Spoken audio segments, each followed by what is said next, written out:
Good morning students. आज हमें second chapter के न्यूमेरिकल अर्थात आंकिक प्रश्नों के बारे में समझना है और उनको सॉल्व करना है।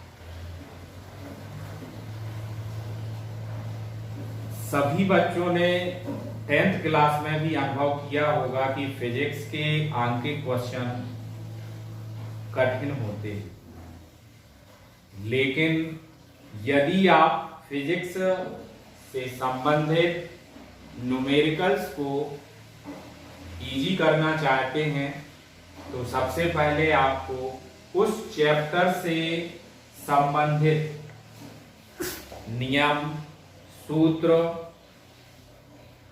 और जितना भी वो चैप्टर आपको पढ़ाया जाता है उन सभी की बहुत अधिक नॉलेज हो जाना चाहिए, या एक तरह से हम कर सकते हैं कि आपको याद होना चाहिए। यदि आप चैप्टर पढ़ते समय याद नहीं करते हैं तो आपको ये कठिनाई आंकिक क्वेश्चन में अपने आप समझ में आ जाती है, क्योंकि आप लोग ज्यादातर ये समझते हैं कि थ्योरी तो हम लर्न कर लेंगे और सर आंकिक क्वेश्चन करा दें। बाय द वे हमने आपको सभी आंकिक क्वेश्चन 30 हैं, 40 हैं, जितने भी आंकिक क्वेश्चन हैं सभी लगवा दिए, लेकिन आपने पढ़ने के बाद उनको रख दिया और फिर यदि आपने दोबारा उनको उठाने का प्रयास किया तो आपको फिर वो कठिन लगने लगते हैं। क्यों?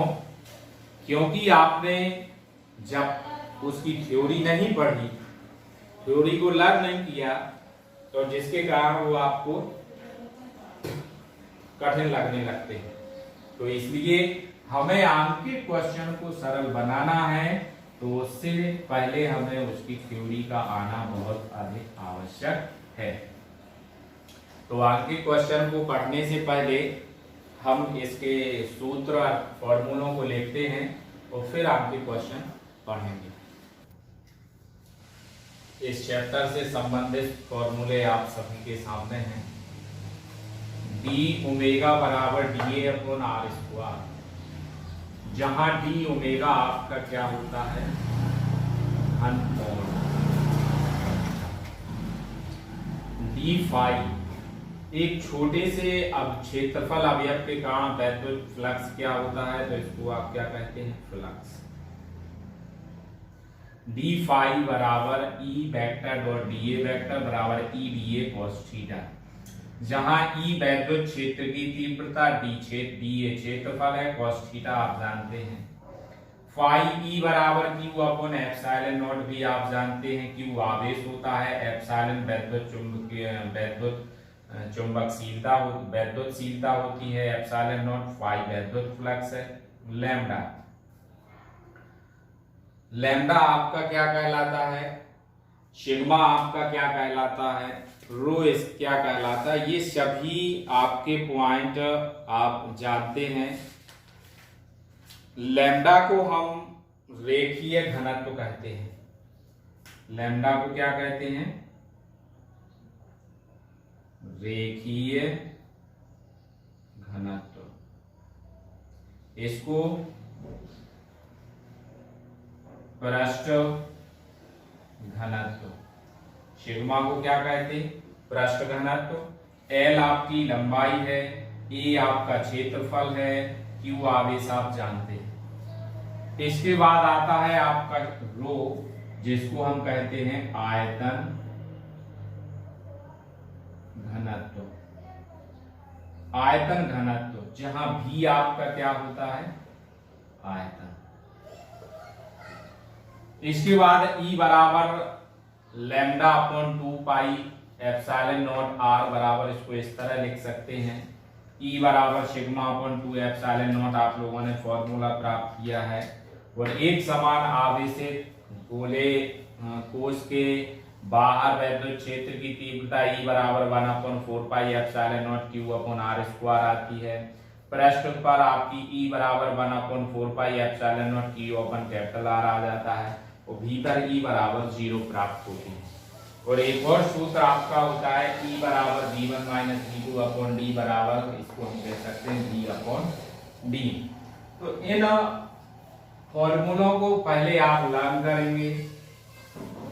इनसे संबंधित आपको कोई भी पॉइंट नहीं आता है तो उसको आप स्पष्ट रूप से उसमें लिख सकते हैं प्रॉब्लम डाल करके कि हमें इस नंबर भी आपके सामने डाले हैं 1 2 3 4 5 6 7 8, तो आप इसकी क्लिप खींच करके या आप इसके नंबरों का फर्स्ट नंबर का फॉर्मूला नहीं आया, सेकंड का, 3 का, या उसका आप नाम ले सकते हैं कि हमें E बराबर सिग्मा अपॉन 2 एप्सिलॉन नॉट समझ में नहीं आ रहा। जब आप यहाँ नहीं समझ पाएंगे तो आप अपनी थ्योरी को ओपन करेंगे तो वहां भी आपको समझ में आ जाएगा। अब हम फर्स्ट क्वेश्चन पे आते हैं। न्यूमेरिकल, तो आपको जैसा हम बता रहे हैं वैसे ही आप लोग करेंगे। सबसे पहले आपको आंकिक क्वेश्चन को बहुत सिंपल तरीके से समझना है। यदि 17.7 पिको कूलाम आवेश, तो ये आपका क्या हो गया, Q बराबर 17.7 पिको कूलाम, ये आपका आवेश हो गया। कूलाम इसका मात्रक होता है, लेकिन इसमें शब्द आपका क्या हो गया, पिको, और 1 पिको कूलाम बराबर आपका होता है 10⁻⁻12 कूलाम। पे इसको आप क्या लिखेंगे,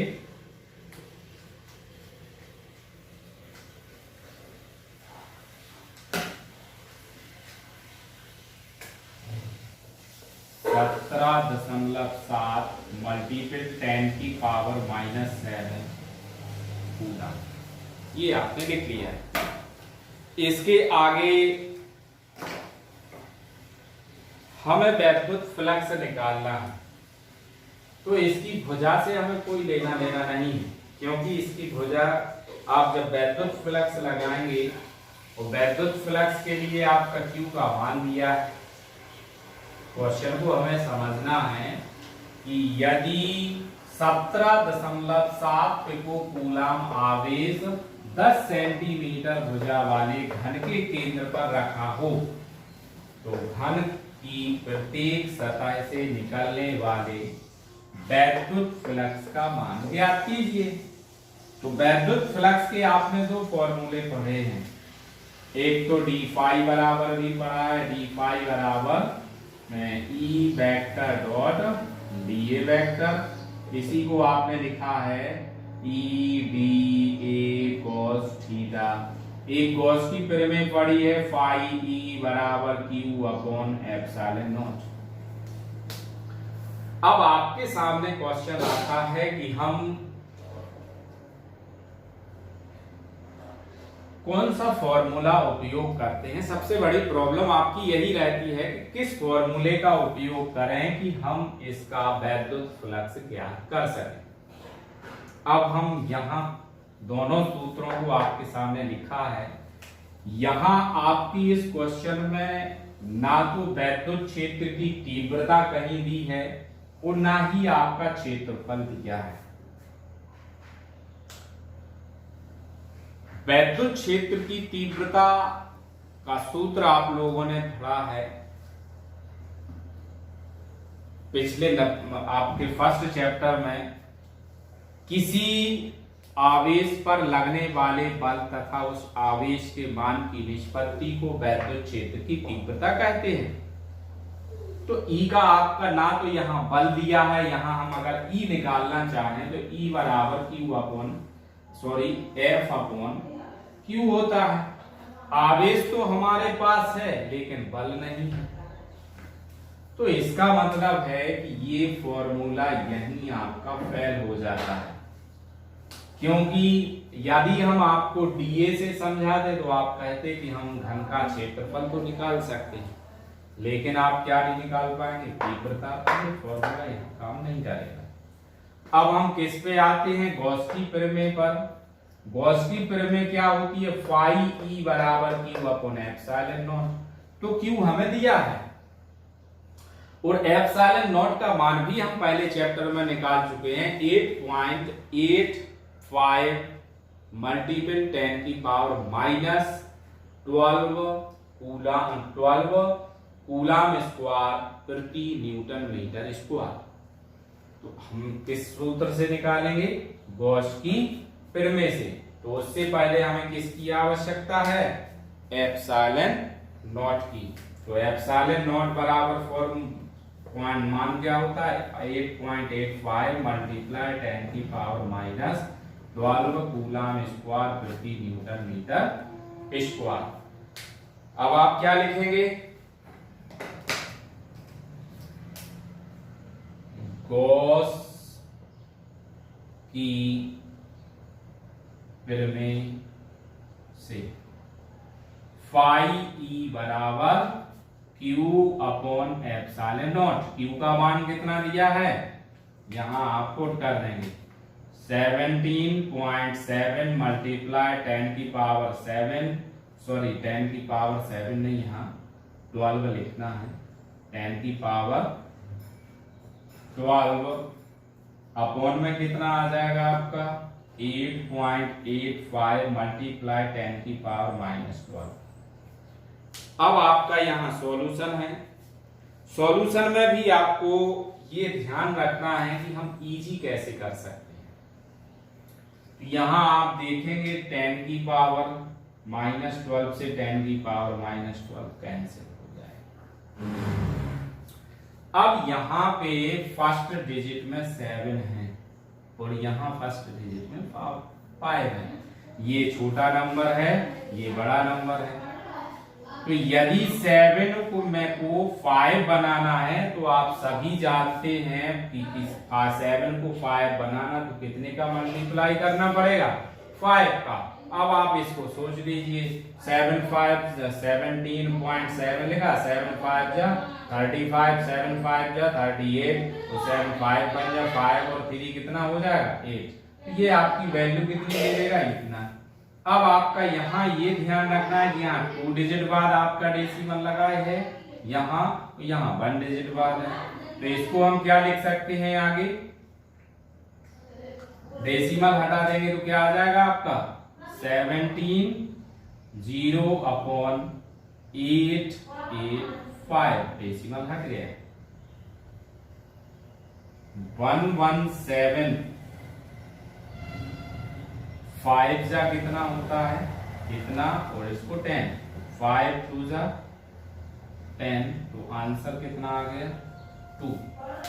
और मात्रक इसका फ्लक्स का क्या हो जाएगा आपका, न्यूटन मीटर स्क्वायर प्रति कूलम। मात्रक क्या हो गया, न्यूटन मीटर स्क्वायर प्रति कूलम। ये आपका संपूर्ण फ्लक्स से होकर गुजरने वाला वैद्युत फ्लक्स ज्ञात किया है अभी हमने। लेकिन आप यहां देख रहे होंगे, यहां लिखा है घन की प्रत्येक सतह। अभी हमारा आंसर नहीं आया, हमें क्या निकालना है, घन की प्रत्येक सतह। तो आप जानते हैं घन में 6 फलक होते हैं। घन में कितने फलक होते हैं, घन में 6 फलक होते हैं। अतः हम क्या लिखेंगे इसको, वैद्युत फ्लक्स अगर आपको निकालना है तो संपूर्ण से होकर अगर आपको निकालना है तो फॉर्मूला क्या होना चाहिए आपका, प्रत्येक फलक के लिए अगर आपको निकालना है तो ये आपका पूरी भुजाओं से होकर निकलने वाला फ्लक्स निकला है। लेकिन यदि आपको प्रत्येक से निकालना है तो प्रत्येक के लिए क्या लिखेंगे, यहां क्या लिख देंगे, घन की प्रत्येक प्रत्येक सतह से निकलने वाला फ्लक्स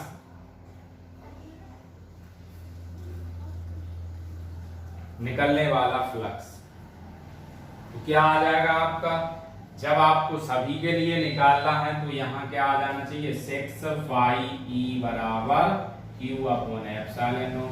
लेकिन आपको प्रत्येक फलक के लिए निकालना है तो फाई ई बराबर क्या आ जाएगा, क्यू अपॉन एप्सिलॉन नॉट, और 6 नीचे पहुंच जाएगा।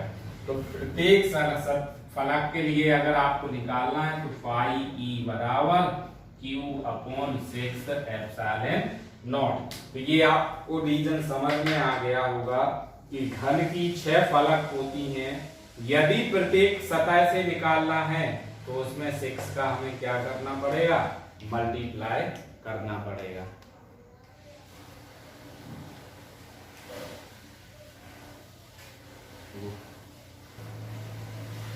इसी को हम आंसर हमारा क्या आया 2। तो इस पूरे के स्थान पे हम क्या रख देंगे 2 का मान, तो 2 अपॉन 6, 2 1 जा 2, 2 3 जा 6, तो बराबर आपका आंसर कितना आ जाएगा 1 अपॉन 3 न्यूटन मीटर स्क्वायर प्रति कूलम। यही आपका आंसर होगा।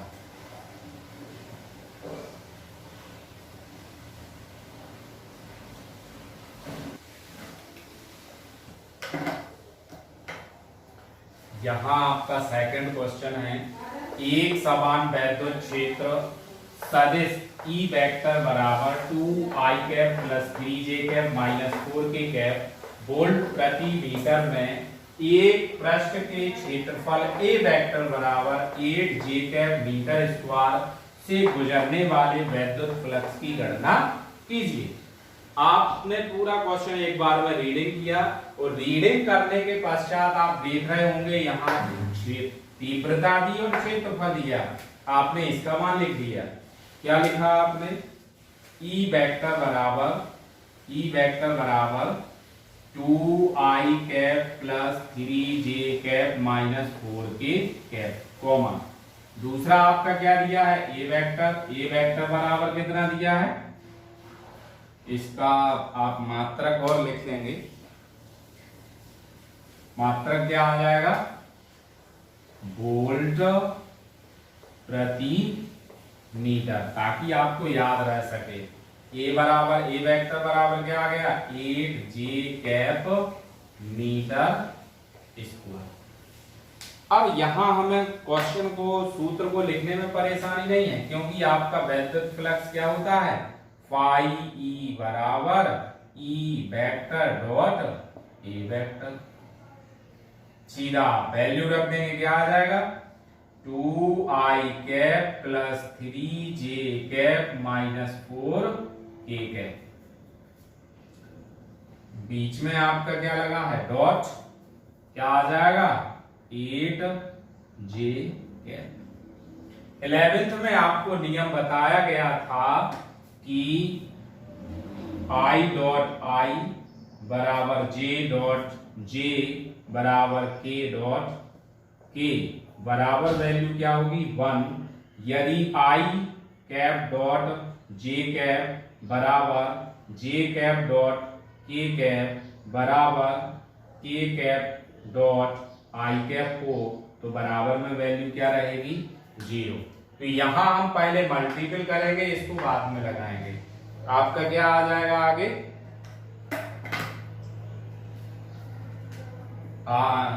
2 8 जा 16, 16 I कैप J कैप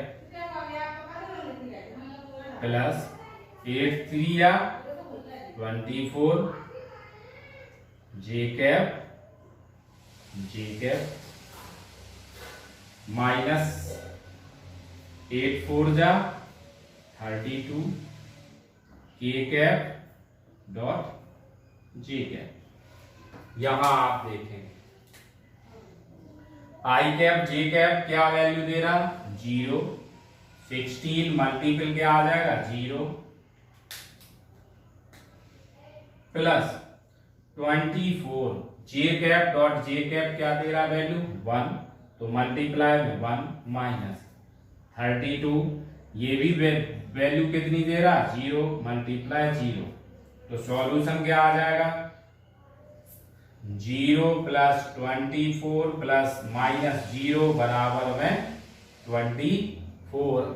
वो आप लोग जानते हैं कि वैद्युत फ्लक्स का मात्रक क्या होता है वोल्ट मीटर, मात्रक क्या आ जाएगा वोल्ट मीटर।